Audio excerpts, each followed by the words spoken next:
स्थानिक स्वराज्य संस्थांच्या परिषद निवडणुकीसाठी महायुतीचं जागा वाटप निश्चित झालंय। प्रचंड रस्सीखेच आणि जागांवरील दावे प्रतिदाव्यानंतर 17 जागांसाठी तिन्ही पक्षांमध्ये एकमत झालंय।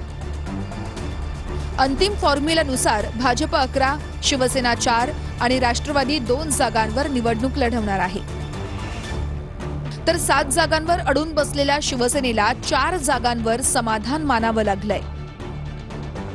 स्थानिक स्वराज्य संस्थांच्या परिषदेच्या 17 जागांसाठी 18 जून रोजी मतदान तर 22 जून रोजी मतमोजणी होणार आहे। कोकणची स्थानिक स्वराज्य संस्थेची जागा राष्ट्रवादीला सुटली आहे।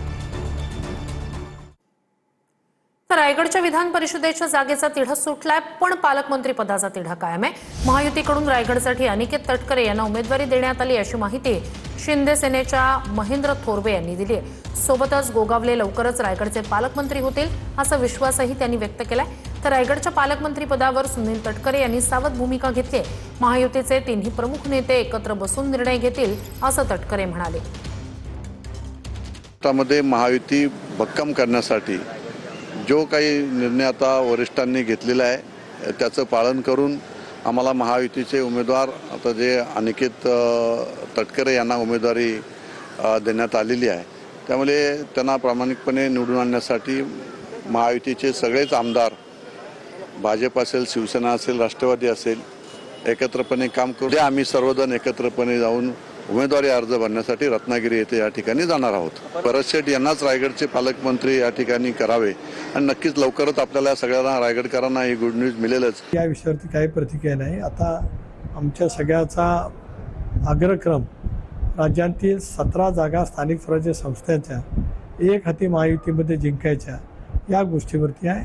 तोही एक पालकमंत्री इथला असेल, जळगावचा असेल, हा एक प्रक्रियेचा भाग आहे। त्या संदर्भामध्ये सुद्धा तिन्ही नेते एकत्रितपणे बसून निर्णय घेतील। मी वारंवार गेल्या वर्षभरामध्ये स्पष्ट केले की जे तिन्ही नेते निर्णय घेतील तर आम्हाला मान्य असेल।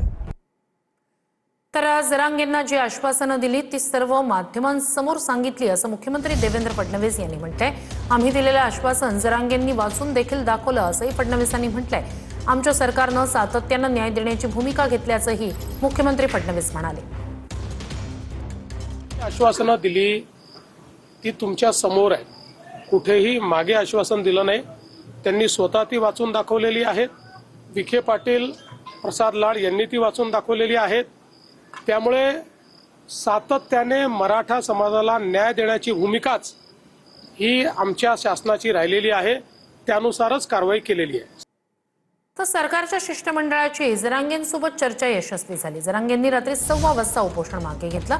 उद्यापासून सुधारित ड्राफ्टवर प्रक्रिया सुरू होणार आहे। सरकारनं आश्वासन न पाळल्यास पुन्हा उपोषण करणार असा इशारा मनोज जरांगे पाटील यांनी दिलाय।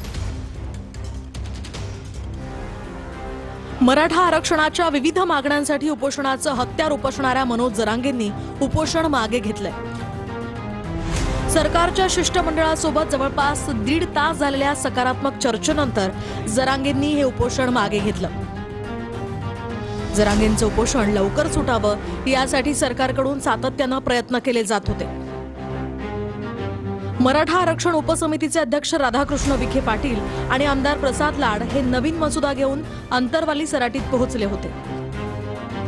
जरांगेंनी हा मसुदा अमान्य करत शिष्टमंडळाला घरी पाठवलं होतं। त्यानंतर आरक्षणाचे अभ्यासक विखे पाटील आणि प्रसाद लाड यांच्यामध्ये पुन्हा दीर्घ बैठक झाली। या बैठकीनंतर विखे पाटील आणि लाड हे पुन्हा जरांगेंकडे चर्चा करण्यासाठी आले आणि चर्चेनंतर मध्यरात्री जवळपास 1 वाजेच्या सुमारास जरांगेंनी पाणी पिऊन हे उपोषण सोडलं। मनोज जरांगेंनी उपोषण मागे घेतल्यानंतर छत्रपती संभाजीनगरच्या गॅलेक्सी रुग्णालयामध्ये त्यांच्यावर उपचार सुरू करण्यात आले। रखरखत्या उन्हात उपोषण केल्यामुळे जरांगेंना डिहायड्रेशनचा त्रास झालाय। जरांगेंना 48 तास रुग्णालयात निगराणीखाली ठेवण्यात येणार आहे। दरम्यान जरांगेंच्या मागण्यांवर काय तोडगा काढण्यात आलाय पाहूया। 58 लाख नोंदींचे दस्तऐवज जरांगेंना दिले जाणार आहेत। नोंदी सापडलेल्यांना कुणबी प्रमाणपत्र देणार आहे। जात पडताळणीसाठी विभागीय आयुक्त 15 दिवसात बैठक घेतील। सातारा गॅझेटसाठी सरकारला आणखी 1 महिना वेळ देण्यात आलाय। न्यायमूर्ती शिंदे समितीला 1 वर्षाची मुदतवाढ देण्यात आली आहे। प्रमाणपत्र वैधतेसाठी सर्व जिल्हाधिकारी कार्यालयामध्ये हेल्पलाईनही जारी करण्यात येईल. मंत्रालयात मराठा आरक्षण कक्ष स्थापन होणार आहे. मराठा समाजासंदर्भातील शिष्टमंडळाच्या प्रस्तावांना मान्यता देण्यात आली आहे. तर 2 ते 3 दिवसात शासन निर्णय काढून याची अंमलबजावणी सुरू करण्याचंही आश्वासन देण्यात आलं. 58 लाख नोंदीचे दस्तावेज आपल्याला द्यायला सरकार तयार आहे. 58 लाख नोंदीचे प्रमाणपत्र द्यायचे. मराठा आणि कुणबी याला सेपरेट मंत्रालय स्थापन करा हे त्यांना सांगितलंय. सातारा संस्थांचं गॅझेटियरचा JR मला लगेच पाहिजे. चॅलेंज झालं तर ते म्हणते तुम्ही म्हणलं का महिनाभर थांबा. म्हणजे चांगलं जाऊन घेते सरकार. दरम्यान शासन निर्णय काढण्यासाठी जरांगेंनी सरकारला मंगळवारपर्यंतची मुदत दिली आहे. तसंच शासन निर्णय न दिल्यास पुन्हा उपोषणाला बसण्याचा इशाराही जरांगेंनी दिलाय. तर सरकार डबल ढोलकी आहे, ओबीसींनी विश्वास ठेवू नये अशी टीका विजय वडेट्टीवार यांनी केली आहे. ओबीसींवर अन्याय झाल्यानं लवकरच रस्त्यावर उतरणार असा इशारा सुद्धा विजय वडेट्टीवार यांनी दिला. तर तुम्ही सरकारमध्ये होते तेव्हा ओबीसींचं काय कल्याण केलं असा सवाल मनोज जरांगेंनी केलाय. या राज्यातील 85% लोकांना 50% आरक्षण आणि 15% लोकांना 50% आरक्षण ही भूमिका हे सरकार कुणाच्या बाजूचं आहे, कुणासाठी काम करते हे माझ्या ओबीसी बांधवांनी लक्षात घेतलं पाहिजे. म्हणून अशा दुतोंडी सरकारवर, डबल हुलकी सरकारवर अजिबात विश्वास ठेवू नका. ओबीसीचं नुकसान होत असेल तर आता रस्त्यावर उतरल्याशिवाय पर्याय नाही आणि त्याची तयारी आपण करा. मी सोबत आहे आणि लवकरच याची घोषणा सुद्धा आम्ही करू. आणि ते लई करी डोलकी होय. काय तुमच्या सत्ता होते तेव्हा कुठे गेलता, तेव्हा ओबीसीचं कल्याण केलं होय. तो सरकार होतं तेव्हा काय तर पाळणा बांधून दिला तेव्हा झोका ओबीसीला. काही बोलायचं उगा आपलं. हे आलं की याच्यावर बोलायचं. हे बी धडाचे नाहीत. हे काय ओबीसीला यांनी काय पाळणा बांधला नाही, मराठ्याला बी काय झोका बांधून दिला नाही आलेले बी. आणि ते आपल्यात वाद लावून देतात. आपण सुरू कच चांगलं होऊन ओबीसीचं बी मराठ्याचं बी. मी तर मराठ्याचं कल्याण करणारच, मी तर पुढून येणारच आहे. आमदार प्रसाद लाड यांच्याबद्दल बोलताना लक्ष्मण हाके यांची जीभ घसरली. तर आमच्या टीकेवर लक्ष्मण हाके यांचं राजकारण सुरू आहे असं प्रत्युत्तर प्रसाद लाड यांनी दिलंय. तोडमजूर तांड्यावरती लोक, कमी उंचीच्या घरामध्ये आमचा बंजारा समाज, लमाण समाज तांडा वस्तीवर राहतो किंवा पुणे मुंबई सारख्या ठिकाणी पालाममध्ये राहतो. त्या माणसांचं, त्या माता भगिनींच्या डोळ्यातले अश्रू कधी या विखे पाटलाला आणि कमिशन एजंट असणाऱ्या हरामखोर भाडखाओ प्रसाद लाडला कधी कळलं की महाराष्ट्रातल्या तरुणांच्या, बेरोजगारांच्या टाळूवरचं, मड्यावरचं लोणी खाणारा कमिशन एजंट हजारो कोटीची कामं महाराष्ट्र गव्हर्नमेंट या प्रसाद लाडाच्या क्रिस्टल कंपनीला देतं. त्या प्रसाद लाडाचं लाड पुरवतं. समाजकारणात काम करत असताना आम्ही जात पात धर्म याच्या पलीकडे जाऊन काम करतो. मला वाटतं की मनोज हाकेंची जी काही जीभ घसरली ती घसरू दे, त्यांना लकलाभ. कारण आमच्या टीकेवरती त्यांचं राजकारण चाललंय तर त्यांना चालू दे. त्याच्यामध्ये मला काहीच बोलायचं नाही आणि मला त्याबद्दल वाईटही वाटत नाही. तर माझी नार्को टेस्ट करा असं परळीचाच म्हणाला होता असं मनोज जरांगे पाटील यांनी म्हटलंय. माझा घातपात कुणाला करायला लावला हे समोर आलं पाहिजे. आमच्या दोघांची आणि 3 आरोपींची नार्को टेस्ट करा असं मनोज जरांगे पाटील यांनी म्हटलंय. घातपाताचा कट रचल्याच्या आरोपावरून जरांगे यांनी धनंजय मुंडेंवर निशाणा साधलाय. तर यावर जरांगेंना मारण्याची सुपारी घेतल्याच्या प्रकरणातील जामिनावर सुटलेला आरोपी अमोल खुणे यानं ही प्रतिक्रिया दिली आहे. तोच म्हणला होता, मी नव्हतं म्हणलं ते परळीचं. तेच म्हणलं होतं की माझी ब्रेन मॅपिंग करा, त्याची नार्को टेस्ट करा. तो विषय आता मी पुन्हा हातात घेतो. त्यांनी कोणाला घातपात करायला लावला माझा, मग आता तो काय गोळ्या औषधात याच्यात जेवणात घालणार होता, ते काय दगा फटका करणार होता, हे पुन्हा तपास होऊन ते समोर आलं पाहिजे. पुन्हा तपास होऊन त्याची आणि माझी आणि त्या 3 आरोपीची, तसे त्याच्यात लय मोठे आहेत, ते सगळेच घ्यायला लावणार आहेत. आता नार्को टेस्ट कसं काय होत नाही ते बघतो. 2016ला धनंजय मुंडेकड, अमोल खुणे, मनोज जरांगे कशाला गेलते? मग त्याच्यात एवढं बी निघन, धनंजय मुंडेने 20 लाख रुपये मनोज जरांगेला दिलेले, त्या नार्को टेस्टमध्ये तर निघनच ना. पुढच्या घडामोडीकडे अहिल्यानगरच्या चौंडीमध्ये गोपीचंद पडळकर आणि रोहित पवार आमनेसामने आले होते. दोघांच्याही कार्यकर्त्यांनी आमनेसामने आल्यानंतर जोरदार घोषणाबाजी केली. अहिल्यादेवी होळकर यांच्या 301व्या जयंतीनिमित्तानं चौंडीत कार्यक्रम आयोजित करण्यात आला होता. त्यावेळीच हा प्रकार घडला. रोहित पवार आणि पडळकर आमनेसामने आल्यानं गोंधळ निर्माण झाला होता.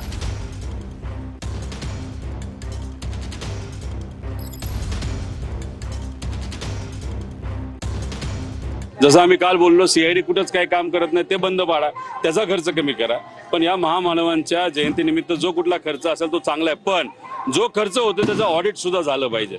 म्हणजे जो खर्च जो होतोय ज्या पद्धतीने व्हायला पाहिजे कार्य काम, नाहीतर इथं जल्लोष हा कुठेतरी खर्च जास्त आणि जल्लोष कमी, नाहीतर कुठेतरी ज्या गोष्टी खऱ्या करायला पाहिजे त्या कमी वाटतात पण खर्च मोठ्या प्रमाणात झालाय असं कागदावर तरी तिथे दिसतंय. नाही, गोंधळाचा विषय नाही, ते दरवेळेस त्याचा तो प्लान आहे. परत बाहेरून अर्धा तास थांबले होते. मी त्यांना वाटतं इथं भांडणं व्हावीत, चौंडीच्या कार्यक्रमाला गालबोट लागावं असा प्रयत्न रोहित पवार सातत्यानं करतोय.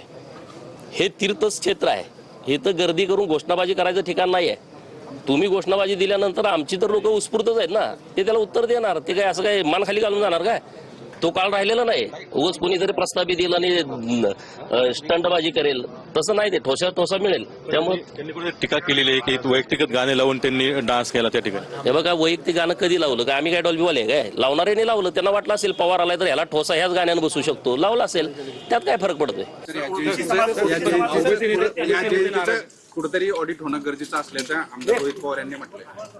असं आहे की कशाचं ऑडिट केलं पाहिजे याचं खरं म्हणजे भान ठेवलं पाहिजे.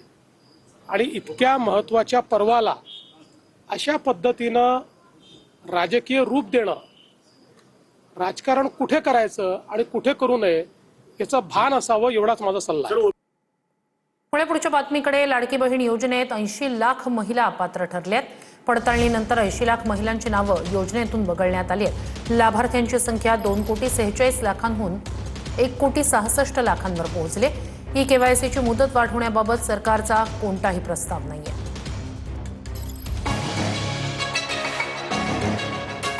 मुख्यमंत्री लाडकी बहीण योजनेत 80 लाख महिला अपात्र ठरल्या आहेत. मुख्यमंत्री लाडकी बहीण योजनेतील लाभार्थ्यांची संख्या 2,46,00,000वरून 1,66,00,000वर पोहोचली आहे. लाडक्या बहिणींना ई-केवायसी दुरुस्तीला 30 एप्रिलपर्यंत मुदतही देण्यात आली होती. मात्र 80 लाख लाभार्थी महिला अपात्र ठरल्या. त्यानंतर ती संख्या 1,66,00,000वर आली आहे. ई-केवायसीची मुदत वाढवण्यास सरकारचा नकार आहे. महिला आणि बालविकास विभागाकडून मुख्यमंत्री माझी लाडकी बहीण योजनाही चालवली जाते. रोहिणी खडसे आणि सुषमा अंधारे यांनी मंत्री आदिती तटकरेंवर जोरदार हल्लाबोल केलाय. फक्त आणि फक्त योजनेचं अपडेट देण्यापुरत्या त्या स्क्रीनवर दिसतात.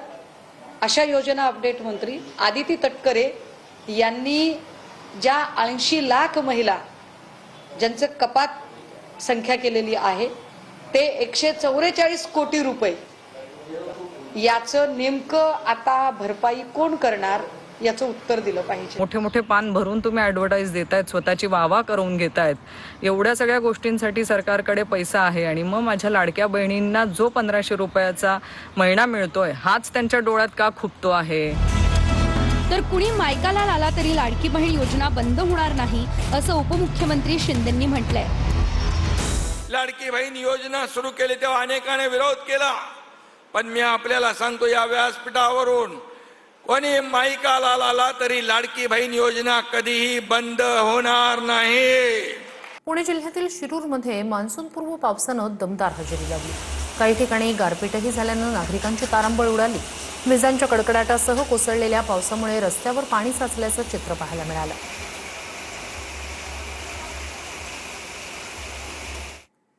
नांदेड जिल्ह्यातील विविध भागात वादळी वाऱ्यासह पाऊस झालाय. हवामान खात्यानं नांदेड जिल्ह्यासाठी आज पावसाचा येलो अलर्ट दिला होता. मुदखेड, भोकर, उमरी, धर्माबाद, अर्धापूर या तालुक्यांमध्ये पाऊस झालाय.